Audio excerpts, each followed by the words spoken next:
if you're ever curious about propaganda or shilling, check this out. Unbeatable Squirrel Girl series ending at number 50 by Chris Arrant, editor. Chris is... he should look familiar to you. He was in one of the previous videos. Oh, nice beanie, Chris.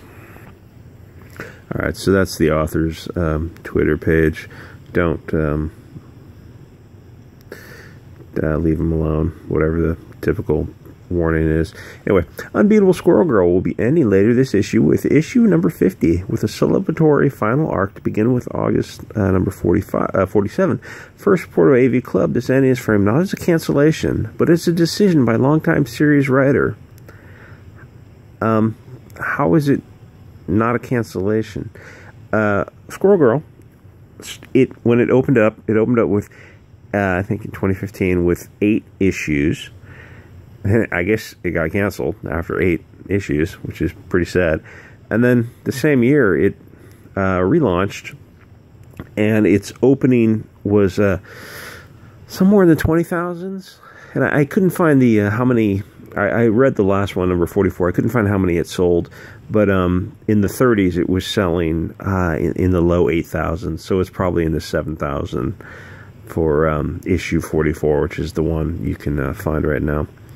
This ending is framed not as cancellation, but as a decision by longtime series writer North and current artists, with the support of Marvel and the book's editor. Yeah, I'm sure Marvel's supporting it. You're selling 8,000 copies. Unbeatable Squirrel Girl has genuinely connected with a new generation of comic book readers, all 8,000 of them. All the kids who have mailed in fan art and pictures of their costumes and their pets, all the kids who have found the series through book fairs and libraries. That should tell you something right there. To know that the first comic book for so many people is such a positive, creative comic as Squirrel Girl makes me very proud. He talks about other creators taking over the character at some point, which just means another relaunch where he'll sell 20,000 the first issue, but that cuts in half and then cuts in half again by issues 2 and 3. Appreciates the time he had writing her, but the truth of the matter is that when you're working on a character in a shared universe, you only have a little time with her, and then someone else will take over, said North. It's a little like being a parent and watching your kids go off to school for the first time. You've done all you can, and you'll always be in their corner, but now it's up to them. All you can hope to do, and it's something I hope we've achieved, is to leave your mark on the character in some way. I think Squirrel Girl is a different person now, 5 years later, than she was when we started with her way back when, and I'm so proud of who she is now. Okay, it's just a comic book, a pretty silly one.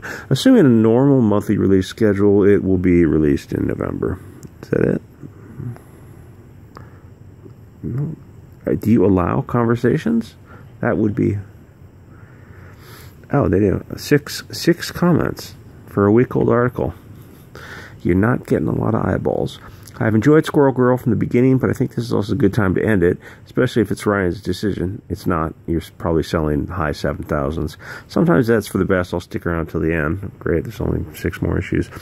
We'll wholeheartedly miss the series, although a relaunch would be nice. It'll never top... We'll be ending later this issue with issue number 50. I think you meant to write later this year. Tried reading various issues because of this comic, but found them all boring. Yes, they're mostly boring. New cinema copy here. Put Locker HD. I don't know what that is. Anyway, so I thought I would take a look at the Squirrel Girl number 44. I wonder who the new creative team would be if this gets a relaunch. My choice for artist would be Guri Hurry. For writer, it's unknown at this point. Let's take a look at Squirrel Girl number 44. Okay, so I took a look at Squirrel Girl number 44, The War of the Realms, Unbeatable Squirrel Girl 2, because it was relaunched after the first series sold 8. Head-to-head with the Asgardian god of chaos. It looks like a cat with a spike on its head, by North, Charm, and Renzi. It's kind of a busy cover, so it's not... It's kind of a busy color, and you notice the colors are kind of muted. Not great. Okay, just a wall of text, of backstory. Yeah, it doesn't matter. None of it matters. Okay, a lot of words. Ryan North, writer, artist, a color artist, letter, cover artist, logo, associate editor, Brevoort, executive editor, Sobolski, editor-in-chief, Casada, chief creative officer, president and executive producer, Will Murray and Steve Ditko. How many of these people should be fired? I'm going to go ahead and just say all of them. Okay, who is this cartoon? It looks like a cartoon. Who is this comic made for? Just, I don't know if this is the colorist's fault or why there's a lack of background images. The whole comic, there's a weird lack of background, like they're in a hurry. What is it called? There's not a lot of gradations in the color, but maybe this is just a simple style they're going for. Okay, that's fine. I'm not going to read any of this because it's really hard to read. Notice how hard it is to read red on black.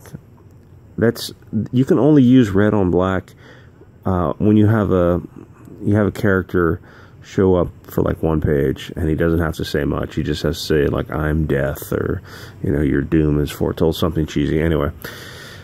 Okay, real kitty, young kitty style. I'm not sure who the comic is made for. At first I assume, it must be made for 12 and under crowd. But then these two characters, okay, these ones are tough actually. I can't quite smush them. Daniela. That's Daniela? How come Daniel looks like as much as I can tell, looks like a guy. She comes up or he comes up behind him. You just need to know how to squeeze, and then they kiss. So who is this comic made for? It's made for kids who want to read a lot of red on. She's just so cutesy wootsy. Yeah, a lot of stuff happens. I can't imagine why this only sold 8,000 issues. Shocking, really. That's a nice image. And it's not all bad. Some of it's cute, some of it's funny. But a lot of it is just silly Billy, silly. And if I was meaner, I would say it feels like the writers are trying to, I don't want to say like they're impressed with their own cleverness, because I wouldn't go to that extent. It's just too many little jokes and too much of these little dialogues down here. If you're saying something really funny, so if anyone claims that saying y'all makes you sound uneducated, y'all can educate them on how it actually has a linguistic pedigree going back hundreds of years. Alright, that just slows down your story. But the story is very, very slow. Anyway, guess what? The modern y'all is the same grammatical rule that otherwise absent plural second person pronoun that ye used to have. Early modern English, ye and you all. Interesting. But then, you stop to read that little factoid, and it is cool. It's interesting, but it stops you dead in your tracks. The problem with comics like this is that it feels like the creators are not taking the characters and the story seriously. It's like, well, dude, it's Squirrel Girl. Of course they're not being taken seriously. That's not exactly what I mean. You have to be internally consistent, of course, but you have to respect the characters and respect the story. Marvel has been doing this a lot lately, where you get the feeling the people who are writing these stories don't like comics. They don't respect the medium. They don't respect the art form. And the comic suffers because of it. They'll do things like they'll effortlessly, conquer a country. And, the Iron Man character will say, I conquered this, like, OMG, I conquered this country. Or, like, whatever. Everything is easy and there's no stakes to anything. And, even for little kids, they're probably not going to be into this kind of thing. And I mean, as you can tell by the camera, it's, I don't know, I think it's only recording in 480. It's probably very, very difficult to read this red on black text. Even the Squirrel Girl's text. But I will admit you were good in that fight. We got results. It's kind of hard to read because it's kind of small. And the thing is, you have a lot of room up here in the backgrounds because the backgrounds are really not filled in. Actually, a lot of the background art is just strangely absent. But when you only sell, when you're selling 7,000 or 8,000 issues at $4 a pop, probably not a whole lot of extra money going around. Stuff like this. Anyway, it's not surprising. Okay, I remember now that there was only one good thing about this comic. The image down here where she's putting her fingers in her mouth to whistle. It kind of looks like she's sucking on the barrel of a 12 gauge, kind of vaguely, sort of. That's the only image that brought me any joy in this comic at all. Anyway, leave a like and a comment, and I hope you check out this comic. Check out this comic, and it is kind of like, I think it's the canary, but I mean it's I mix my metaphors here. It's like a 5-year-old canary in a very, very carbon monoxide filled coal mine. Anyway.